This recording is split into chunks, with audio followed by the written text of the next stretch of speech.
하나님 말씀 함께 보시겠습니다. 누가복음 19장 말씀입니다. 누가복음 19장 1절에서 10절까지의 말씀을 함께 보시겠습니다. 누가복음 19장 1절에서 10절까지의 말씀입니다. 저는 우리말 성경으로 저희가 지금 우리말 성경으로 계속 일독을 하고 있기 때문에 신약을요 우리말 성경으로 읽겠습니다만 여러분이 가지신 버전으로 읽으셔도 됩니다. 누가복음 19장 1절에서 10절 차신 줄 알고 저와 여러분이 교독하시겠습니다. 예수께서 여리고에 들어가 거리를 지나가고 계셨는데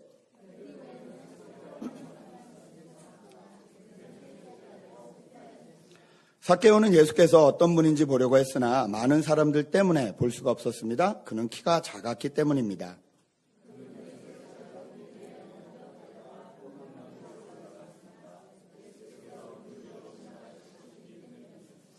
예수께서 그곳에 이르셨을 때 위를 올라져 보며 삭개오에게 말씀하셨습니다. 삭개오야 어서 내려오너라. 내가 오늘 내 집에 묵어야겠다. 그런데 사람들은 이 광경을 보고 모두 수군거렸습니다. 그가 죄인의 집에 묵으려고 들어갔다.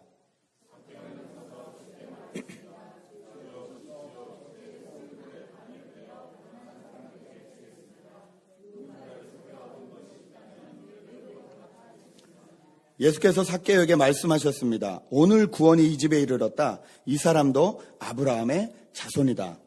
인자는 잃어버린 사람을 찾아 구원하러 왔다. 아멘. 우리 옆에 분들하고 인사하시겠습니다. 날마다 구원 받으십시오. 이렇게 한번 인사하시겠습니다. 예. 오늘이 벌써 4월 마지막 주입니다. 4개월이 벌써 훅 하고 다 지나갔습니다. 저희가 주일 예배 올 때마다 여러분이 날마다 그렇게 사시겠지만 내가 무엇을 목적으로 살아가고 있는지 내 삶의 방향성은 어느 쪽인지 이 예배가 다시 한번 하나님의 말씀 앞에서 우리의 방향성을 확인하고 또 그 길을 다시 걸어갈 수 있도록 다짐하는 예배가 되셨으면 좋겠습니다. 여러분 예배 나오실 때마다 그런 마음으로 기대감으로 그렇게 하나님 앞에 나오시길 바랍니다. 지난주에 제가 간접적으로 알고 계시는 세 분이 지난 한 주 동안에 다 돌아가셨습니다. 두 분은 목사님이셨고 한 분은 집사님이셨습니다. 한 분은 저보다 나이가 어리시고 한 분은 제 나이 또래이시고 한 분은 저보다 많으십니다. 한 분은 아주 부자시고 한 분은 적당하시고 한 분은 아주 가난하셨습니다. 두 분은 암이셨고 한 분은 심장마비셨습니다. 제가 이 사건을 보면서 무엇을 생각했을까요? 오늘 내가 이 자리에 살아있는 것이 하나님의 은혜구나. 오늘 이 예배를 마치고 하나님이 저를 부르시면 그대로 다 놓고 아무것도 갖지 못하고 그대로 가야 되는 게 내 인생이구나. 여러분 동의하십니까? 그래서 제가 지난주에 세 분이 돌아가셨다는 소식을 듣고 제 마음이 우울하고 슬펐을까요? 아니, 그렇지 않았습니다. 왜냐하면 그 죽음을 통해서 내가 어떻게 살아야 되는지 무엇을 바라봐야 되는지 더 명확해졌기 때문입니다. 이번 주에는 권사님들을 여러 번 만날 수 있었습니다. 한 번도 아니고 여러 번 만날 수 있는 기회가 있었어요. 시간이 되는 대로 만났습니다. 이번 주에는 제가 잘 나오지 않는 사람들에게도 전화를 해서 그 사람들하고 안부를 묻고 오늘은 좀 꼭 교회 나와라. 물론 아직 안 나왔지만 그렇게 같이 인사할 수 있었습니다. 제가 오늘 죽을지 모른다는 생각이 저를 두렵고 힘들게 한 것이 아니라 제가 오늘 죽을지도 모른다는 생각이 저로 하여금 오늘을 아주 귀하게 만들어 줬습니다. 여러분 오늘이 마지막이라면 사랑하는 자녀들을 위해서 무엇을 하시겠습니까? 여러분 오늘이 마지막이라면 사랑하는 부모님들을 위해서 여러분 무엇을 하시겠습니까? 오늘이 마지막이라면 여러분이 가지고 있는 그 문제와 근심 가운데 여러분 무엇을 구하고 무엇을 놓으시겠습니까? 저희가 날마다 이것들을 좀 기억하며 살았으면 좋겠습니다. 돌아가신 분은 그중에 한 분 목사님이셨는데요. 선교를 다 마치시고 그리고 미국으로 돌아오셔서 강단에서 설교 준비하시다가 돌아가셨어요.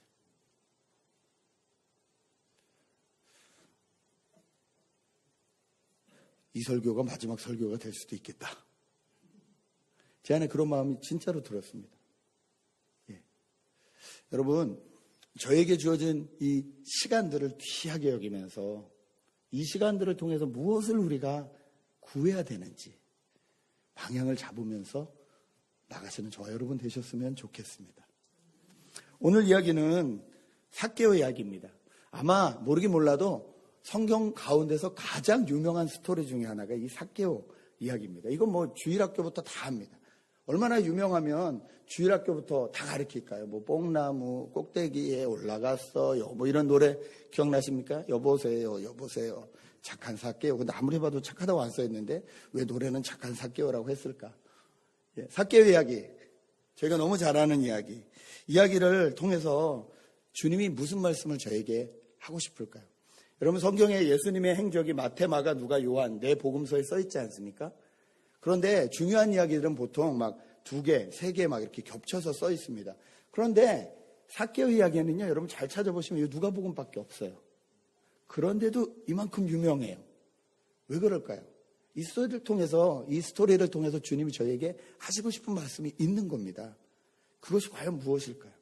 오늘 지금 그것을 살펴보기 원하는데 이 삭개오가 살았던 배경을 조금만 더 집중해서 저희가 봤으면 좋겠습니다. 1절을 보니까 예수께서 여리고에 들어가 거리를 지나가고 계실 때라고 말을 합니다.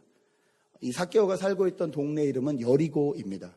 여리고는요, 성경에 나오는 여러 가지 도시 중에서도 아주 오래된 도시고요. 문명이 발달된 도시고요. 또 좀 먹고 살만한 도시이기도 했습니다. 예수님은 이 여리고를 지나셔서 이제 예루살렘으로 가십니다. 예루살렘으로 올라가셔서 십자가를 지시고 구원을 완성하는 길을 하시는데 굳이 안 가셔도 되는 이 여리고를 지나가셨음을 알 수 있습니다. 이 여리고를 지나가시면서 중요한 사람 2사람이 나옵니다. 첫 번째 사람은 저희가 마가복음 강의를 할 때도 다뤘습니다만 그 여리고 성문 앞에 있던 거지 소경 바디메오입니다. 다윗의 자손 예수여 나를 불쌍히 여기소서라고 외쳤던 그 사람이 이 여리고 성 앞에 있었던 사람입니다. 그 사람을 지나서 이제 여리고 성 안으로 들어와서 주님이 만나주신 사람이 이 삭개오입니다. 그 많은 사람 중에 삭개오가 살던 곳은 여리고였고요. 이 사람의 직업은 세무장, 세리장, IRS 총치프, 동서고금을 막론하고 미국 사람들이 제일 싫어하는 직업이 IRS더라고요. 국세청. 왜 싫어하는지 모르겠어요. 하여튼 미국 사람들이 제일 싫어하는 직업 쳤더니 IRS라고 나오더라고요. 거기 10만 명이 넘게 근무한다는데 다 싫어합니다. 저희가 죽어도 세금은 못 띄어먹는다 뭐 이런 말이 있죠. 미국 이 국세청은 끝까지 따라온다. 이거는 뭐 계속 따라오는 것 같아요. 얼마나 재밌는 이야기가 있냐면요. 경찰도 안 무서워하고 FBI도 안 무서워하는 이 마피아들도 IRS는 무서워한다고 합니다. 그 정도로 IRS가 무서운 이유가 정말 있었던 일 때문에 그렇습니다. 1920년대에 그 시카고를 중심으로 활동했던 마피아 중에 제일 유명한 사람이 누구냐면 알카포네라는 사람입니다. 혹시 들어보셨는지 모르겠습니다. 이 사람을 주인공으로 한 영화들도 많이 있거든요. 이 사람이 그때 이게 술이 미국에 금지되어 있었는데 밀주를 만들어서 팔아서 엄청난 돈을 벌고 또 나쁜 짓을 많이 했죠. 근데 재판에 이게 기소돼서 재판장 앞으로 갈 때마다 이 사람이 뭐라고 큰 소리를 쳤냐면 야, 네가 내가 몰래 만들어준 그 술 먹으면서 네가 날 재판할 자격이 있냐? 이렇게 따졌대요. 그래서 한 번도 형을 산 적이 없대요. 아무리 경찰들이 잡아넣어도 풀려나오는. 그런데 이 사람이 누구 손에 잡혔냐? IRS 직원 손에 잡혔습니다. 그 직원 중에서 피도 눈물도 없다는 그 누구하고도 거래를 하지 않고 꽉 막혀 있다는 사람이 있었는데 그 사람이 이 사람을 기소한 거예요. 세금 이 탈세 혐의로. 그래가지고 이 사람이 잡혀서 결국은 이 마피아 이 큰 거대한 그게 다 와해되고 무너지고 인생이 끝나는 그 정도로 이 국세청의 힘이 센 이 미국임을 알 수 있습니다. 뭐 영화도 나왔더라고. 언터처블 뭐 이런 영화도 나오고 그랬는데 이 삭개오가 이 텍스 컬렉터 중에서도 치프 자리에 앉았었다. 그러니까 부하들이 많았겠죠. 그런 사람이었습니다. 오늘 이 기록을 보니까 이 사람은 키가 작았다고 써 있고요. 부자였다고 써 있습니다. 뿐만 아니라 사람들은 이 사람을 향해서 죄인이라고 부르고 있었습니다. 그럴 수밖에 없는 이치였습니다. 왜냐하면 로마의 식민지입니다. 지금은 예수님이 지금 활동하시는 시대, 유대인들이 있던 시대는요, 우리나라 옛날에 일제시대처럼 로마의 식민지인 거예요. 자기의 힘이 없어요. 그러니까 로마가 예를 들어 여리고성 한 달에 10,000불씩 걷어서 세금 내라 그러면 갖다 바쳐야 돼요. 그 일은 누군가 유대인이 해야 돼요. 그 일을 삭개오가 하고 있었어요. 치프로서, 이 장으로서 그 일을 감당하고 있었습니다. 누구든지 그 자리에 앉으면 다 나쁜 놈이 될 수밖에 없는 상황이었어요. 그렇죠? 예, 왜냐하면 로마가 10,000불 걷어라 그러면 10,000불만 걷어줄 수 없잖아요. 왜냐하면 자기와 자기 밑에 있는 식구들이 있잖아요. 딸린 그 일하는 식구들. 그 사람들을 먹여야 되니까 돈을 더 걷어야 됐죠. 그러니까 로마에다가 갖다 바친다. 직업이 그건데 그걸로 욕을 먹어도 어쩔 수 없는 상황이 있는, 어떻게 보면 참 불쌍한 사람이었습니다. 참 재밌는 것은 이 세리가 얼마나 무시를 당했냐면 그 동네 거지도요, 세리가 주는 돈은 받지 않았다고 합니다. 그 정도로 왕따를 당하는 직업이 세리였습니다. 참 사람들로부터 철저하게 왕따를 당하고 배척을 받는 참 외로운 그 직업 중에 치프인 사람. 정말 재밌는 것이 이 사람의 이름이 삭개오인데요. 이 삭개오의 원뜻은 자카이라는 뜻입니다. 이 자카이라는 뜻에서 삭개오라는 단어가 나왔는데 이 뜻이 뭐냐면요, 거룩하다, 흠이 없다, 이런 뜻이에요. 근데 이름은 김거룩인데 직업은 도둑놈인 거예요. 얼마나 갈등이 많았겠어요. 여기 예수님이 나중에 말씀하시는 거 보니까 이 사람도 아브라함의 자손이다라고 말하고 있잖아요. 9절에. 그게 무슨 말이냐면 유대인들 같은 아브라함 족속임에도 불구하고, 자손들임에도 불구하고 저 사람은 아니라고 쳤대는 거예요. 너 같은 사람이 하나님의 자녀일 리가 없다라고 아주 그냥 그렇게 딱 정죄 당해버린 사람, 사람들로 하여금 심판 당해버린 사람, 그 사람이 삭개오입니다. 이 삭개오가 오늘 성경을 보니까 예수님을 보고 싶어 했다, 이렇게 기록을 합니다. 여러분, 왜 삭개오가 예수님을 보고 싶어 했을까요?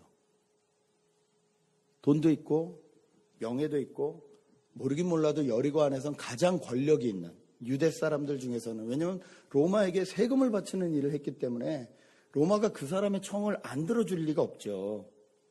돈줄인데. 모르긴 몰라도 여리고 안에서는 가장 큰 권력을 가지고 있었을 이 삭개오가 왜 예수님을 보고 싶어 했을까요? 그리고 예수님을 보고 싶어 했다면 어쩌면 로마 사람들의 힘을 입어서 이렇게 했을 수도 있을 거예요. 예수님을 내 앞으로 좀 데리고 와봐라, 이랬을 수도 있잖아요. 예, 보통 이 명예와 권세와 자리가 높으신 분들은 사람을 오라가라 하지 자신들이 잘 안 가시잖아요. 그런데 오늘 성경을 보면 삭개오는 예수님을 보고 싶어서 갔다라고 기록을 합니다. 갔는데 그냥 간 것이 아니라 어떻게 갔냐? 키가 작음으로 나무 위에 올라갔다. 그것도 4절을 보니까요, 예수를 잘 보기 위해 먼저 달려갔다. 그래서 나무 위에 올라갔다, 이렇게 기록을 합니다. 여기서 저희가 오해하면 안 되는 게, 삭개오가 나무에 올라간 거 보니까 삭개오가 젊은가 보다 생각하시지만 세리장은 젊을 수가 없습니다. Chief of Tax Collector가 젊을 수가 없어요. 적어도 제 나이입니다. 적어도 40대. 예수님은 30대. 그러니까 본인이 오라가라 해도 되는 그런 환경인데 그 예수님을 보고 싶어서 달려서, 작았고 모르긴 몰라도 저처럼 배가 나왔을 거고 그 몸을 이끌고 저 주차장에 있는 뽕나무로 올라간다. 여러분, 불가능합니다. 그래서 제가 청년들을 시키지 안 올라가는 이유가 제가 저거 못 올라가요, 잘. 그런데 올라갔다는 거예요. 아니, 무엇으로 하여금 자기가 가지고 있는 명예와 자기가 가지고 있는 저희가 소셜 포지션이라 그러죠. 사회적 지위와 입장과 이것이 있는 사람이, 여리고에서 가장 유명한 사람이, 아무리 사람들이 많다고 하지만 나무에 올라가면 보일 거 아니에요. 그 체면이 있는데 거기를 그것도 급히 기어 올라갔을까? 여러분, 여기서 뭔진 몰라도 이 삭개오 안에 대단한 갈급함이 있음을 알 수 있어요. 주님을 봐야겠다는, 예수님을 봐야겠다는 열정이 있음을 알 수 있습니다. 그 열정은 계속 이어져서 6절에는 이렇게 말합니다. 5절에서 예수님께서 삭개오야 내려와라, 내가 너희 집에 묵어야겠다 하니까 6절에 뭐라고 합니까? 삭개오는 얼른 내려와 기뻐하면서 예수를 맞이했습니다. 보통 체면이 있으면 이렇게 나무 위에 가서 몰래 보려고 했을 거 아니에요. 근데 예수님이 딱 쳐다보고 내려와라. 모든 사람의 시선이 삭개오에게. 얼마나 부끄러운 순간이에요. 여의고에서 제일 유명한 사람, 제일 돈 많은 사람, 제일 거리던 사람, 사람들도 뒤에서는 욕하지 앞에서는 굽신굽신하는 그 사람이 지금 나무 위에서 매달려서 예수님 훔쳐보다가 예수님이 딱 지명하셔서 모든 사람들이 자기만 보고 있는데 얼마나 부끄러울까요? 보통 저 같으면 얼른 도망가거나 아니면 내려와서 그냥 뭐 좀 이렇게 권위 있는 말을 그냥 그러니까 내가 여기서 제일 높은 사람 뭐 이렇게 하거나 이럴 것 같은데 삭개오는 어떻게 했다고요? 기뻐하면서 빨리 내려와서 주님을 맞았다. 이렇게 기록을 합니다. 뭔가 모르지만 삭개오 안에 대단한 열정이 있습니다. 대단한 갈급함이 있습니다.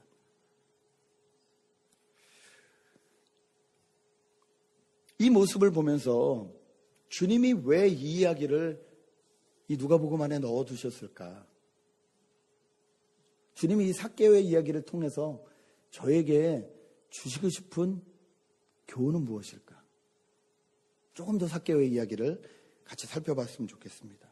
그 뒤에 어떤 일이 일어나나요? 이제 내려가서 예수님이 삭개오의 집에 들어가시는데 6절은 이렇게, 7절은 또 이렇게 말합니다.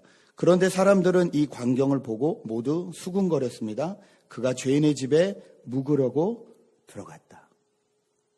이 말을 삭개오가 들었을까요? 못 들었을까요? 야, 저 사람 봐라, 지금. 죄인 집에 들어가네? 죄인의 친구가 되겠다는 소리거든요.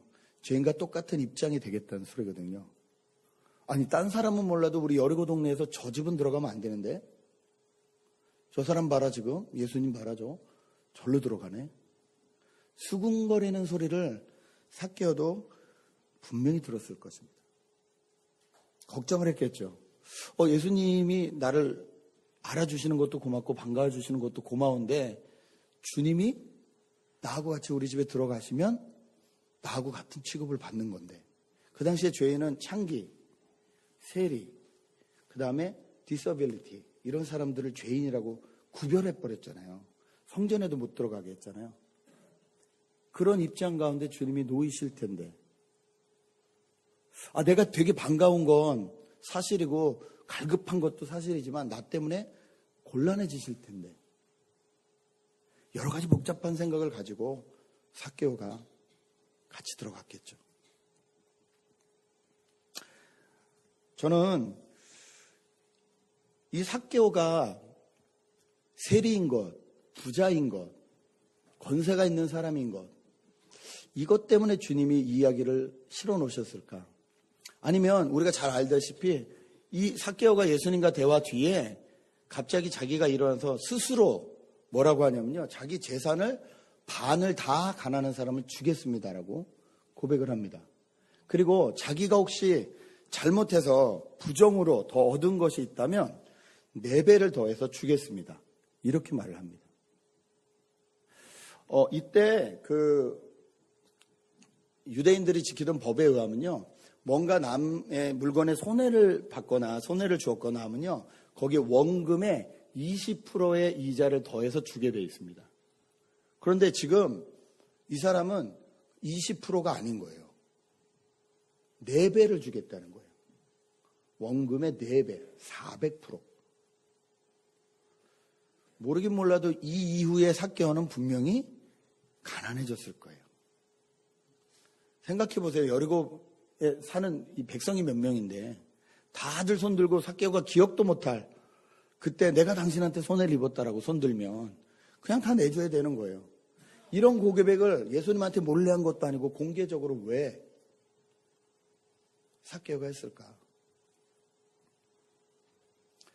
여러분, 누가는 일부러 이 이야기를 누가복음 19장에 기록을 합니다. 그 이유는 무엇이냐면요, 누가복음 18장에 나오는 또 다른 한 사람과 비교하기 위함입니다. 이 소경 바디메오 사건이 있기 전에 누가복음 18장 그 바로 위에는 예수님을 찾아온 한 부자 청년 이야기가 써 있습니다. 누가는 그 부자 청년이 예수님을 쫓아올 때 무릎을 꿇고 예수님께 어떻게 하면 영생을 얻습니까? 라고 질문했다라고 기록을 합니다. 다시 말해서 부자인 것도 같았고요, 예수님을 향한 이 갈급함과 영적인 곰핍함과 뭔가 이 얻으려는 마음이 있었던 것도 같았습니다. 주님이 그 부자 청년을 보고 뭐라고 하시죠? 말씀대로 살아라, 율법을 지켜라. 그러니까 어렸을 때부터 저는 이거 다 지키면서 살았습니다. 이렇게 고백을 하죠. 그러자 예수님이 다시 뭐라고 하죠? 네가 가지고 있는 모든 재산을 다 팔아서 가난한 사람을 다 나눠주고 나를 쫓아라. 그러니까 성경에 뭐라고 기록을 합니까? 그 부자 청년이 근심하며 돌아갔다. 근심하며 돌아가서 아직까지 돌아오지 않고 있습니다. 상황이 비슷합니다. 삭개오와 이 부자 청년 상황이 비슷해요. 같은 부자였어요. 같이 예수님에 대한 갈망함이 있었어요. 그런데 한 사람은 구원을 받았고 한 사람은 구원을 받지 못했습니다. 여러분, 여기서 착각하면 안 되는 게, 그러면 구원을 받으려면 내 재산을 다 팔아야 되나 보다, 이게 기독교인가 보다 착각하시면 안 됩니다. 기독교는 공산주의도 아니고요, 기독교는 유토피아도 아닙니다.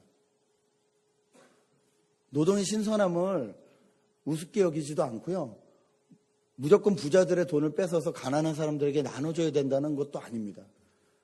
예수님의 행적에 대해서 잘못 오해하면 안 돼요. 삭개오가 한 것은 자기가 부자였지만 자기가 가난한 사람들에서 나눠줬지만 그것이, 그 돈을 나눠준 것이 구원을 받게 된 계기이긴 하지만 돈이 구원을 얻게 해준 건 아니라는 소리입니다. 저희가 이 성경을 읽다가 또는 저희가 생활을 하다가 자꾸 이렇게 이분법이 되기가 쉽습니다. 저희가 가지고 있는 생각 중에 잘못된 생각이 여러 가지가 있는데 그 중에 하나가 이겁니다. 부자는 나쁜 사람, 가난한 사람은 좋은 사람. 여러분 혹시 그런 기준 없으세요? 사장님은 나쁜 사람, 종업원은 좋은 사람. 없으시죠? 정말 없으시죠? 돈 많은 사람들은 다 돈 없는 사람들의 뭔가의 약점을 잡아서 착취해서 돈을 버는 것이다. 이런 생각들이 저희 안에 있어요. 주님은 지금 그 말씀을 하시는 것이 아닙니다.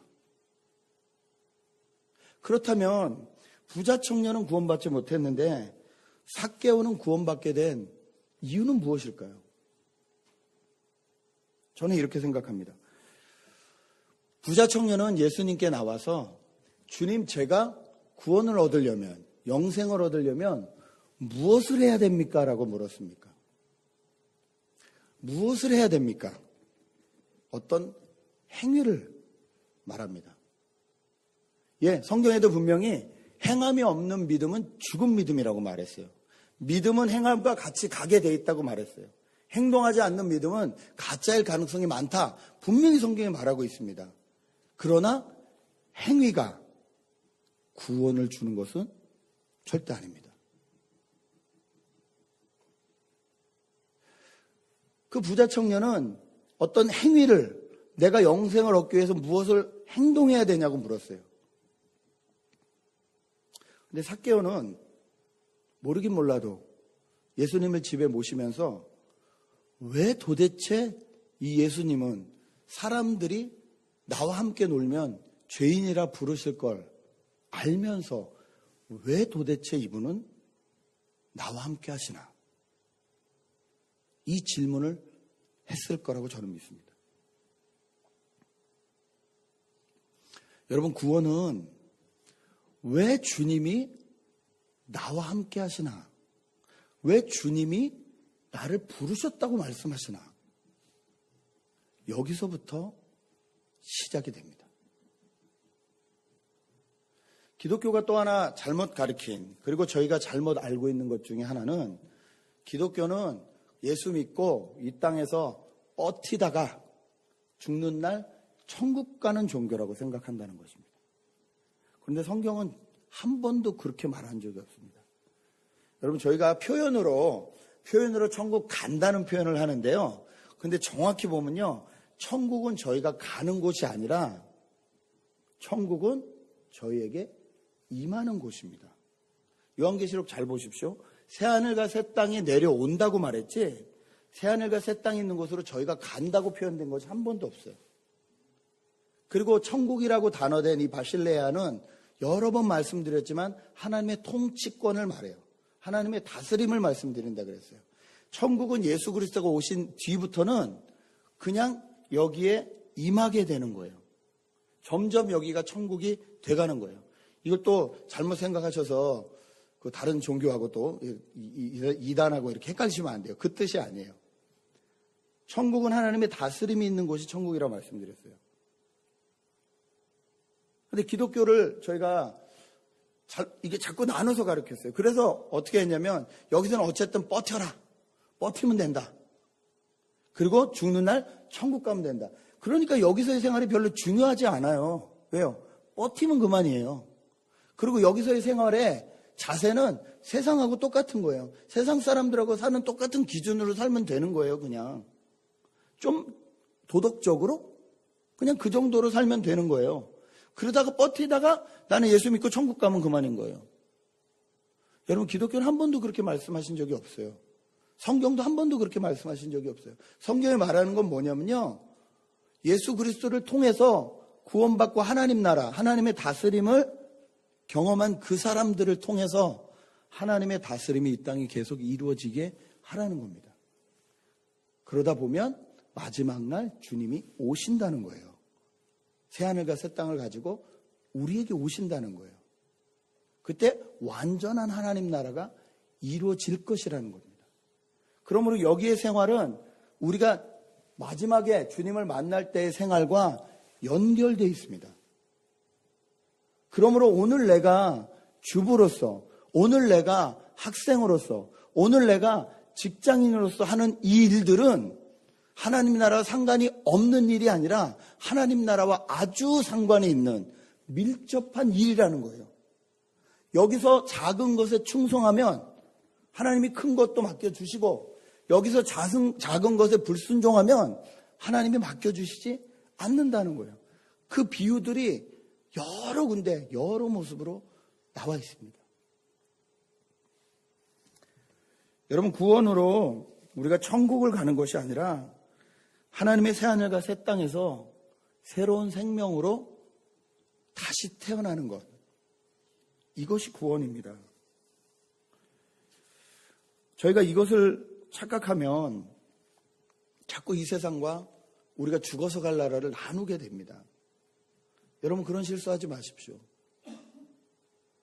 놀라운 것은 삭개오는 예수 그리스도가 당신에게 임했을 때, 왜 이분이 나를 통해서 어려움을 당하실 텐데 왜 죄인의 자리에 앉으시나, 나 때문에, 이 고민으로부터 시작해서 주님을 추구하기 시작했다는 거예요. 여러분, 우리 구원은 완성된 구원이 아닙니다. 예수님이 오셔야 완성됩니다.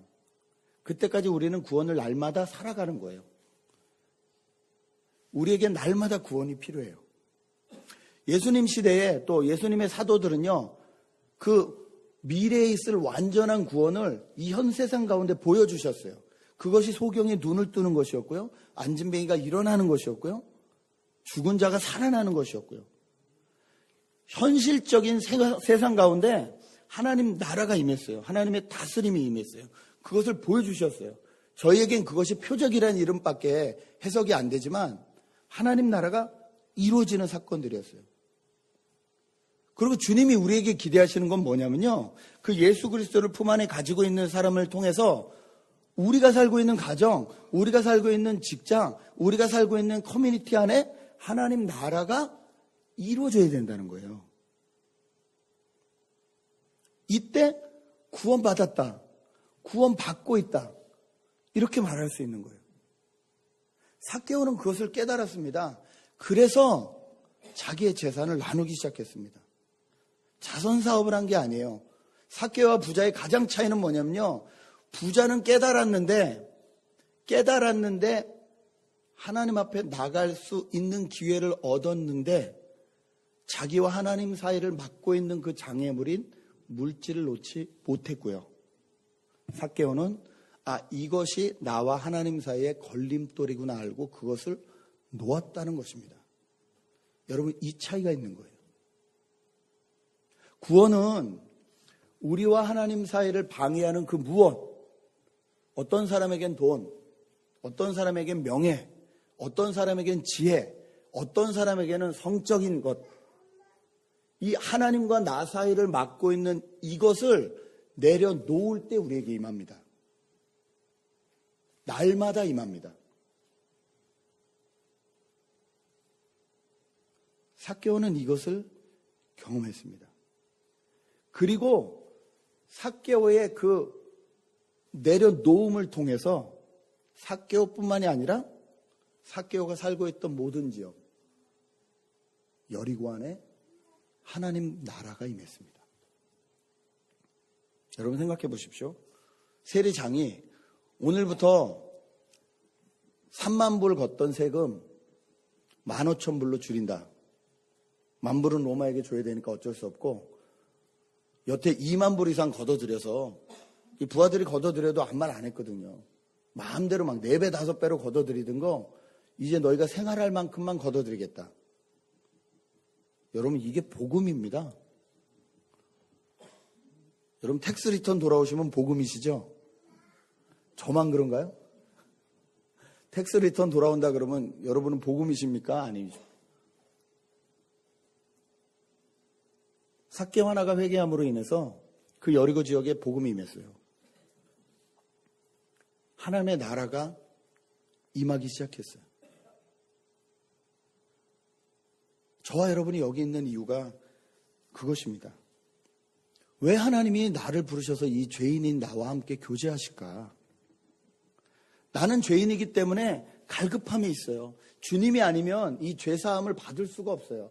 이 죄의 어려움, 이 죄의식, 또 나를 이렇게 괴롭히는 사람들의 시선, 삭개오에게 얼마나 많았습니까? 삭개오로 하여금 삭개오가 되지 못하게 하는 그 수많은 것들, 외모도 있었을 거예요. 저처럼 배 나왔을 거예요. 키도 작았대잖아요. 우리를 가로막는 것들이 얼마나 많아. 이 사람이 나를 어떻게 이 사람이 나를 이렇게 생각하면 어떡하지? 저렇게 생각하면 어떡하지? 우리가 신경 쓰는 게 그거잖아요. 내가 좋은 차를 타고 다니면 사람들이 날 좀 인정해 주겠지? 내가 좀 안 좋은 차를 타고 다니면 사람들이 날 무시하겠지? 얼마나 많은 시선들이 있습니까? 이런 것에서 자유하지 못하는 이 마음. 우리는 다 그런 것이 있기 때문에 주님을 구합니다. 그런데 그때에 주님이 기꺼이 우리에게 오셨다는 거예요. 그러면 우리가 해야 될 반응은 무엇이냐? 주님과 나 사이에 가로막고 있는 것들을 다 내려놔야 된다는 거예요. 그래야 구원이 임한다는 겁니다. 여러분을 자신 없게 하시는 것이 무엇입니까? 마귀가 딱 발목 잡고 있는 것이 무엇입니까? 여러분 그 부분을 주님 앞에 내려놓으십시오. 그리고 선포하십시오. 그러면 예수님의 음성을 듣게 될 것입니다. 오늘 말씀 9절을 읽겠습니다. 9절 10절을 함께 읽겠습니다. 누가복음 19장 9절 10절 한 목소리를 읽습니다. 시작.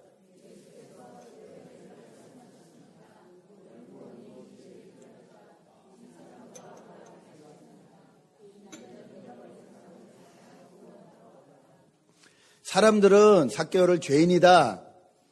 저 사람이 유대인일 리가 없다. 하나님 앞에 인정받는 사람일 리가 없다라고 말했지만 예수님 뭐라고 말씀하십니까? 이 사람은 아브라함의 사람이다. 이 사람은 잃어버린 사람이다. 이 사람을 구원하러 내가 이 여리고 땅에 일부러 왔다라고 말씀하십니다. 이것이 복음입니다. 여러분, 이 복음을 받으셨습니까? 누리고 계십니까? 하나님이 저와 여러분을 부르셨다는 것을 확신하십니까? 우리 권사님들하고 얘기를 하는데 권사님 말씀하시더라고요. 50 넘게 교회 다녀보신 적이 없대요. 재밌는 건 당신은 절에 다니셔서 자녀들을 교회 보내셨대요. 그리고 교회 잘 다니게 해달라고 비셨대요. 그러다 50 넘어서 하나님의 은혜로 미국에 오셨습니다. 자식이 너무 고생하는 걸 보고 안타까워서 그냥 미국에 주저앉으셨습니다. 그리고 신앙생활을 시작하셨습니다. 그리고 40년 신앙생활을 하신 뒤에 그 권사님의 고백이 그것입니다. 참 하나님의 부르심은 알 수가 없다. 여러분, 어떻게 하나님 앞에 불림 받으셨나요? 어떻게 저와 여러분 같은 죄인을 하나님이 불러주셨을까요? 그 부르심에 대한 감사가 있으신가요? 확신이 있으신가요? 여러분, 삭개오를 통해서 우리를 바라봐야 됩니다. 우리가 가진 것을 보지 않고 우리를 보시는 주님. 우리도 마찬가지로 주님이 가진 것, 주님의 능력이나 이런 것을 보는 것이 아니라 주님 그 자체를 봐야 됩니다. 예수님 자체를 바라보고 그 앞에 나가면 우리가 어떻게 살아야 되는지, 우리가 무엇을 해야 되는지 구체적으로 알 수 있습니다. 성경에 한 번 부르시면은 후회하심이 없다는 말씀이 있습니다. 아내에게 허락을 받지 않았는데 그냥 말을 하려고 합니다. 제 아내가 중학교 때 시골에 살았는데 문화 충격을 받은 일이 있습니다. 뭐냐면 친구 중에 목사님이 계셨는데 친구 아버지가 그 집에 놀러 갔다가 문화 충격을 받은 거예요. 그 집에 갔더니 저녁을 먹는데 아빠가 딸하고 작은 이야기를 하더래요. 제 아내는 그 6남매 중에 막내거든요. 그러니까 제일 큰 형님이 저희 어머니하고 별로 나이 차이가 안 나세요. 그러니까 그 집 분위기는 뭐 밥 먹을 때 보면 아시겠죠? 옛날 유교 집안. 뭐 남자 밥상 여기, 여자 밥상 여기 이랬을 수도 있고, 밥 먹을 때 절대 말하지 않고 말하면 숟가락 날라오고 이럴 수 있잖아요. 근데 친구 집에 갔더니 아빠가 딸하고 밥을 먹으면서 조곤조곤 얘기를 하는 거야. 대화를 하고 막 즐거워. 그게 너무 부럽고 좋았대요. 이게 뭔지는 모르겠는데 문화 충격인데 여기가 너무 좋아 보인다. 근데 그 친구가 노래를 하나 가르쳐 줬대요. 그 노래가 좋아서 그 노래를 학교 오고 가는 길에 계속 다른 친구하고 둘이서 그 노래를 부르고 다녔답니다. 나중에 예수 믿고 그 노래가 뭔지 알았죠.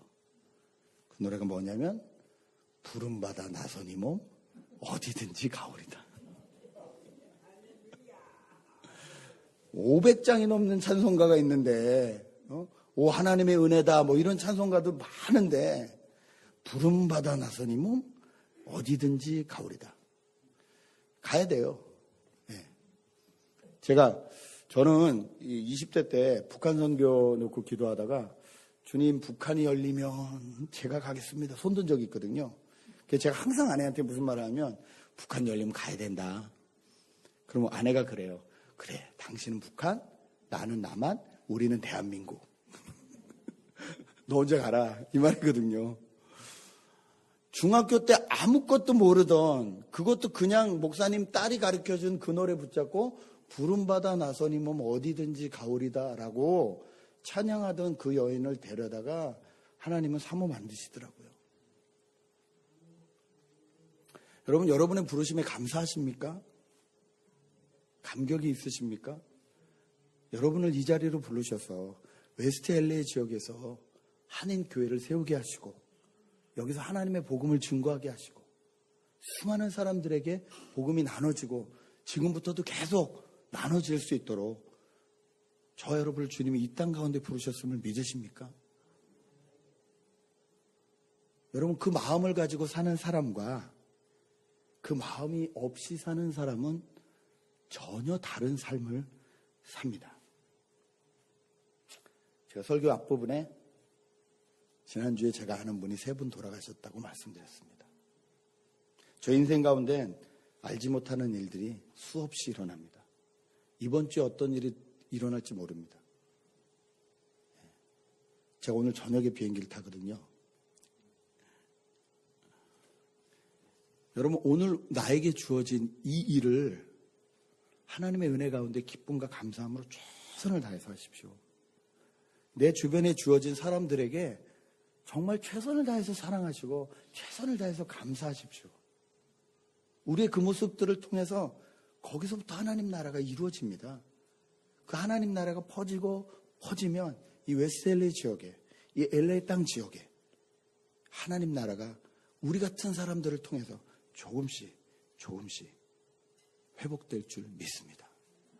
그것이 저와 여러분을 부르신, 삭개오를 부르신 하나님의 뜻임을 믿습니다. 기도하시겠습니다.